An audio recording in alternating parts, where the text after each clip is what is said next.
ओम नमः शिवाय भक्तों। आज इस वीडियो के माध्यम से हम मंगलवार प्रदोष व्रत की कथा का श्रवण करेंगे। मंगलवार प्रदोष व्रत करने और उसकी कथा सुनने से हमें भगवान शिव, माता पार्वती के साथ साथ भगवान श्री राम और हनुमान जी का भी आशीर्वाद प्राप्त होता है। बहुत समय पहले की बात है, एक नगर में एक ब्राह्मण रहता था। वह बहुत गरीब था, लेकिन भगवान शिव का बहुत बड़ा भक्त था। उसकी पत्नी भी उतनी ही श्रद्धालु थी।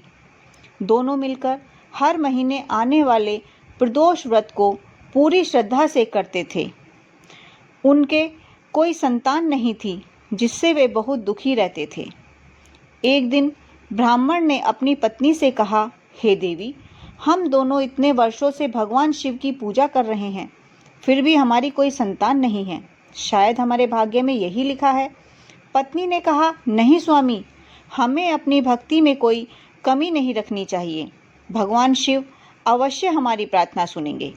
दोनों पति पत्नी ने मिलकर मंगलवार के प्रदोष व्रत का विशेष नियम पालन शुरू कर दिया। वे दिन भर उपवास रखते, संध्या के समय शिवलिंग का जलाभिषेक करते और दीप जलाकर पूजा करते।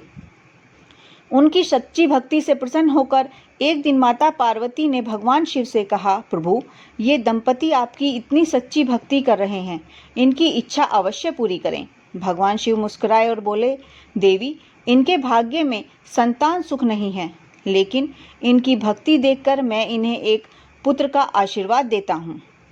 कुछ समय बाद उस ब्राह्मण के घर एक सुंदर पुत्र का जन्म हुआ। पूरे घर में खुशी छा गई। उन्होंने उसका नाम रखा धर्मपाल। धर्मपाल बहुत ही संस्कारी और बुद्धिमान बालक था। वह बचपन से ही शिव की पूजा करता था। जब धर्मपाल बड़ा हुआ तो उसके जीवन में एक संकट आया। एक बार वह जंगल में गया, जहां उसे डाकुओं ने पकड़ लिया। वे उसे मारने वाले थे।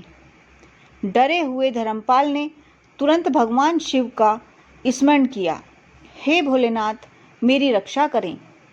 उसी समय अचानक वहां तेज प्रकाश हुआ और भगवान शिव प्रकट हुए। उनके साथ माता पार्वती भी थी। डाकू भगवान शिव को देखकर डर गए और भाग गए। भगवान शिव ने धर्मपाल से कहा, वत्स, तुम्हारी और तुम्हारे माता पिता की भक्ति से हम अत्यंत प्रसन्न हैं। अब तुम्हारे जीवन में कोई संकट नहीं आएगा। उसके बाद धर्मपाल का जीवन सुखमय हो गया। वह एक महान और धर्मात्मा व्यक्ति बना। उसके माता पिता भी प्रसन्न होकर भगवान शिव की भक्ति में लगे रहे। इस कथा से हमें यह शिक्षा मिलती है कि सच्ची श्रद्धा और भक्ति से भगवान अवश्य प्रसन्न होते हैं। प्रदोष व्रत विशेष रूप से भगवान शिव को प्रिय है। मंगलवार का प्रदोष व्रत करने से सभी कष्ट दूर होते हैं।